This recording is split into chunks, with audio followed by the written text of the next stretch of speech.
नमस्कार, मैं हूं आपके साथ पूर्णिमा मिश्रा। हमारे खास प्रोग्राम क्या कहते हैं नरेंद्र मोदी में आज आपको सुनवाएंगे पीएम मोदी का वो ऐतिहासिक भाषण जो उन्होंने 26 फरवरी 2011 को सूरत, गुजरात में दिया। मोदी जी ने अपने भाषण में कहा कि डिग्री सिर्फ एक दरवाजे तक पहुंचने के लिए काम आती है, लेकिन दरवाजा खोलने के बाद सिर्फ जिंदगी का अनुभव ही आगे ले जाने का साधन बन सकता है। और मैंने मेरे भीतर से मेरी जिंदगी को कैसे बनाया, ये उसके ऊपर निर्भर करता है। मुझे विश्वास है कि ये परंपरा सिर्फ कर्मकांड नहीं है, बीते हुए कल का लेखा जोखा लेते हुए आने वाली कल के लिए दिशा निर्धारित करनी है, गति निर्धारित करनी है। और ये सब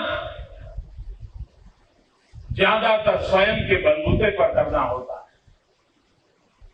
जब हम यूनिवर्सिटी में होते हैं, क्लासरूम में होते हैं, साथी विद्यार्थियों के बीच होते हैं, गुरुजनों के बीच होते हैं, तब कोई न कोई होता है जो हमें उंगली पकड़कर चलाने का प्रयास करता है। कोई न कोई होता है जो हमें दिशा निर्देश देता है। कभी हम उलझन में होते हैं, उन गुरुजनों के पास जाकर के हम भी मार्गदर्शन प्राप्त करने का प्रयास करते हैं और हम उलझन से बाहर आकर के उस रास्ते पर चलने का प्रयास करते हैं। विद्यार्थी काल में सारे अवसर मिलते हैं, लेकिन एक बार विद्यार्थी काल पूरा हो जाता है, फॉर्मल उन व्यवस्थाओं से जब मैं बाहर चला जाता हूं, न मेरे आसपास कोई गुरुजन है, न मुझे मार्गदर्शन करने के लिए किसी क्लासरूम में कोई प्रबोधन हो रहा है, और उसके बाद जब जीवन की कठिनाइयां शुरू होती हैं, तब हर पल लगता है यार अच्छा होता जब पढ़ता था तब इस बात पे ध्यान रखा होता तो शायद आज मैं इस रास्ते से गुजर जाता। कोई कठिनाई नहीं, हर पल याद आएगा, बीते हुए कल का हर क्षण याद आएगा कि काश उस समय मैंने ये ध्यान दिया होता तो आज ये मेरी शक्ति के रूप में मेरे काम आता। और कुछ लोगों को जिंदगी के उस पड़ाव पर यह भी ध्यान आएगा, अच्छा हुआ यूनिवर्सिटी में मैंने जाना था, सीखा था, आज मेरे काम आ गया और मेरा रास्ता साफ हो गया। एक नया विश्वास पैदा हो, एक नए विश्वास के बाद आगे बढ़ने का अवसर आता है। और इसलिए ये पदवीदान समारोह के बाद जिंदगी खुद के बलबूते पर चलानी होती है, निर्णय खुद करने होंगे, फैसले अपने आप करने पड़ेंगे, और तब मन उलझन में पड़ जाता है। 15 विद्यार्थियों के बाद बीच बैठ करके हिम्मत के साथ खड़े होकर के एकांत लीडरशिप लेकर के निर्णय करना बहुत मुश्किल नहीं होता है। आज क्लासरूम में नहीं जाएंगे, 15 लड़के इकट्ठे होकर के निर्णय कर सकते हैं, बड़ी आसानी से कर लेंगे। आज कॉलेज नहीं जाएंगे, निर्णय कर लेंगे। आज तो साहब को भी मजबूर कर देंगे, चलो खेल के मैदान में जाना है, टीचर को भी उठा के ले जाएंगे। ये सब कर सकते हैं। 10, 15, 20 की जब टोली होती है सब कुछ कर लेते हैं, लेकिन जब अकेले होते हैं और ट्रेन के अंदर जगह भी लेनी होती है तो 50 बार सोचते हैं यार इतनी भीड़ है, मुझे जगह कहां। हमारा जीवन के अंदर जिंदगी का जब प्रवेश होता है तब कठिनाइयां महसूस होने लगती। यहां की शिक्षा दीक्षा आपको जीवन के कठोर सत्य में विश्वास के साथ आगे बढ़ने का सामर्थ्य दे, ये शुभकामनाएं देने के लिए लाया। आपने जो अतीत किया है, जो पाया है,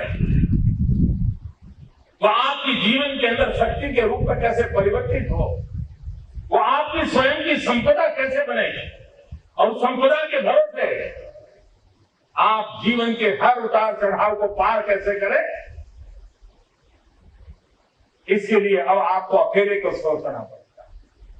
मैं कभी कभी सोचता हूं कि दुनिया में अच्छे से अच्छा विद्यार्थी कौन था, वो कौन सा विद्यार्थी जाए जिसको हम कह सकते हैं कि उसको नंबर 1 देना पड़ेगा। और ध्यान आता है एकलव्य की तरफ। गुरु मौजूद नहीं थे, गुरु की कल्पना मात्र थी, लेकिन जीवन में कुछ सीखना था, पाना था, बनना था, और किसी को पराजित करने के लिए नहीं करना था। एक भीतर से आवाज उठी थी कि मैं क्या राज परिवार में पैदा नहीं हुआ, इसलिए क्या मैं शिक्षा प्राप्त नहीं कर सकता हूं। उसने आह्वान किया था समाज व्यवस्था को, ललकारा था उसने। क्या मैं किसी गरीब परिवार में, किसी वनवासी के घर में पैदा हुआ, मैं राजकुमार नहीं था, इसलिए मैं इस विद्या को नहीं जान सकता हूं। एक युवा मन के अंदर एक कसक उड़ गई, कौन होता है मुझे सीखने से रोकने के, और उसने पूरी व्यवस्था को चैलेंज कर दिया, सारी व्यवस्थाओं को ललकारा, उस युग में ललकारा, और ललकार करके काल्पनिक गुरु की पुतला बना करके वो तीरंदाजी का प्रयास करने लगा और एक सफल योद्धा बना। लेकिन कभी उसने उसका दुरुपयोग नहीं किया।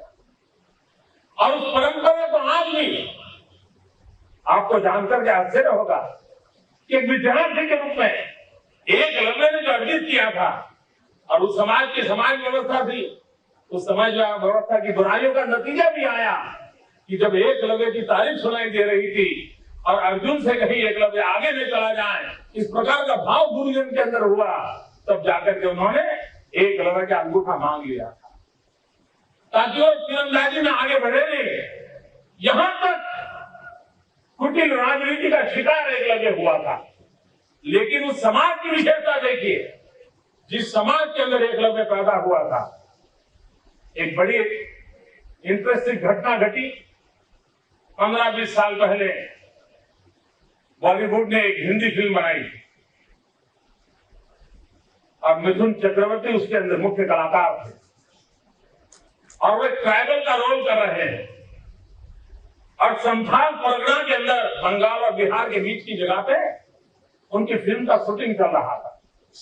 ट्राइबल इलाके के बीच में सारे ट्राइबल लोग भी थे, और फिल्म का शूटिंग हो रहा था तो देखने के लिए बहुत बड़ी भारी मात्रा में भीड़ इकट्ठी होती।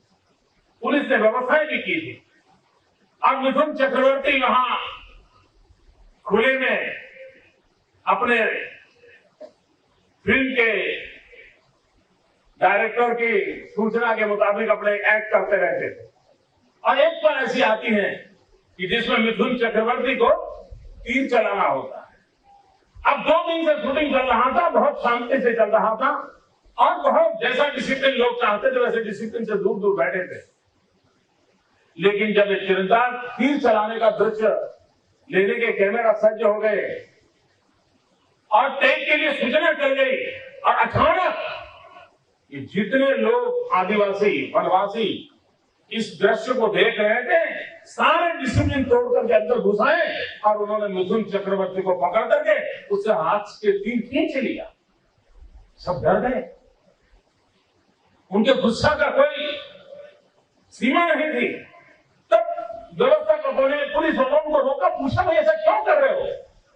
तो उन्होंने कहा ये हमारे पूर्वजों का अपमान कर रहा। बोले पूर्वजों का अपमान? हाँ, बोले हमारे पूर्वज एकलव्य थे और हमारे पूर्वजों ने अंगूठा दान में दे दिया है। ये तीर चलाता है तब अंगूठा उपयोग कर रहा है, ये हमारे पूर्वजों का अपमान कर रहा है। हमें अंगूठे के बिना तीर चलाना सीखना होगा, और एकलव्य से आज तक इस परंपरा को हम निभा रहे हैं। आप कल्पना कर सकते हो कि किस प्रकार की गुरु शिष्य परंपरा को उस समाज ने निभाया हो। यह सामर्थ्य एक शिक्षण की जगत के अंदर विद्यार्थी जीवन का एक बेहतरीन उदाहरण हम लोगों के सामने मौजूद है। और तब जाकर के विद्यार्थी के रूप में मैं जब जीवन की कसौटी पे पार उतरने जा रहा हूं, तब हर पल मेरी कसौटी होने वाली, हर पल एग्जाम होने वाली है, और उसके कोई मार्क्स नहीं मिलने वाले, कोई गवर्नर साहब आकर के सर्टिफिकेट नहीं देने वाले हैं, कोई रिकॉग्नाइज करने के खड़ा करने वाला नहीं है। मुझे ही रात को सोते से पहले अपनी जिंदगी का हिसाब लगाना पड़ेगा कि मैं आज जब चल पड़ा था, मंजिल पे जाना चाहता था, रास्ता सही था या नहीं था, मंजिल पर पहुंचा नहीं पहुंचा, कि अभी भी मुकाम पर अटका हुआ हूं, ये रोज हिसाब लगाने पड़ेंगे। अब तब जाकर के जिंदगी आगे बढ़ती चली जाती। भाई बहनों, गुजरात की धरती में 21वीं सदी के अनुकूल शिक्षा के विकास के लिए एक नया अभियान शुरू किया, अनेक नई यूनिवर्सिटी को शुरू किया, अनेक दुनिया के लोगों का ध्यान आकर्षित हो उस प्रकार के शिक्षा व्यवस्थाओं के और हम बल दे रहे हैं। दुनिया में हम पहले हैं जिसने फॉरेंसिक साइंस यूनिवर्सिटी शुरू की। दुनिया में हम पहले हैं जिन्होंने चिल्ड्रंस यूनिवर्सिटी की कल्पना की। हिंदुस्तान में हम पहले हैं जिसने रक्षा शक्ति यूनिवर्सिटी को शुरू किया है। हिंदुस्तान के अंदर एनर्जी सेक्टर, पेट्रोलियम सेक्टर में आज गुजरात देश का नेतृत्व कर रहा है। उसके लिए मानव संसाधन विकास के लिए पंडित दीनदयाल उपाध्याय पेट्रोलियम यूनिवर्सिटी शुरू की। अनेक नई यूनिवर्सिटी के साथ शिक्षा के नए आयाम को पाने की कोशिश आज गुजरात की धरती पर हो रही है। कल गुजरात सरकार का बजट आया, उस बजट की ओर शिक्षा प्रेमी लोगों ने देखने जैसा 2,500 करोड़ रुपयों से ज्यादा राशि सिर्फ शिक्षा क्षेत्र को देने का निर्णय सरकार ने किया। गुजरात का जिस प्रकार से विकास हो रहा है, उस विकास में ह्यूमन रिसोर्स डेवलपमेंट उसकी प्राथमिक आवश्यकता हो गई। हमें इस प्रकार के मानव बल की आवश्यकता है जो आने वाली आवश्यकताओं की पूर्ति के लिए अपनी महत्वपूर्ण भूमिका निभा सके, और उसके लिए नए नए शिक्षा के क्षेत्रों को हमें छूना होगा। और उसने एक अभियान चलाया। ये सरकार ने स्किल डेवलपमेंट को बल दिया है। आज हम सब जानते हैं दादा धर्माधिकारी जी के जीवन की एक बड़ी मजेदार घटना। एक नौजवान दादा धर्माधिकारी जी को मिलने गया। आप में से नौजवानों ने शायद दादा धर्माधिकारी जी का नाम पहली बार सुनते होंगे।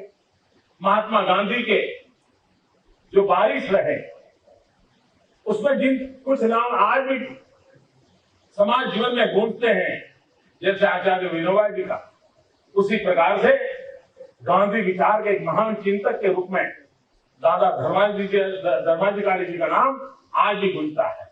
और अगर आप नौजवानों को मौका मिले, मैं आपसे प्रार्थना करूंगा कि दादा धर्माधिकारी जी की जो पुस्तकें गुजराती में भी प्राप्त है, उसे जरूर पढ़ने का प्रयास करना। आपको जीवन के कई कठिन समय में रास्ता देखने का अवसर वहीं से मिल जाएगा। दादा धर्माधिकारी जी नौजवान मिलने गए, उसने कहा कि मैं नौकरी की तलाश में हूं, मुझे कोई मदद कर दीजिए। दादा ने पूछा क्या आता है, क्या जानते हो? उस नौजवान ने जवाब दिया, मैं ग्रेजुएट। उन्होंने कहा आपको टाइप करना आता है? बोले नहीं, मैं ग्रेजुएट हूं। उन्होंने पूछा आपको खेती करना आता है? नहीं, बोले मैं ग्रेजुएट हूं। उन्होंने पूछा आपको खाना पकाना आता है? अरे बोले मैं ग्रेजुएट हूं, मुझे नौकरी चाहिए। उनको जीवन के कौशल्य के लिए दादाजी पूछ रहे थे और वो हर बार जवाब दे रहा था मेरे पास डिग्री है। मित्रों, डिग्री एक दरवाजे तक पहुंचने के लिए काम आती है, लेकिन दरवाजा खोलने के बाद जिंदगी ही सिर्फ आगे ले जाने का साधन बन सकती है। और मैंने मेरे भीतर से मेरी जिंदगी को कैसे बनाया है उसके ऊपर निर्भर होता है हम जिंदगी की राह कैसे तय करें।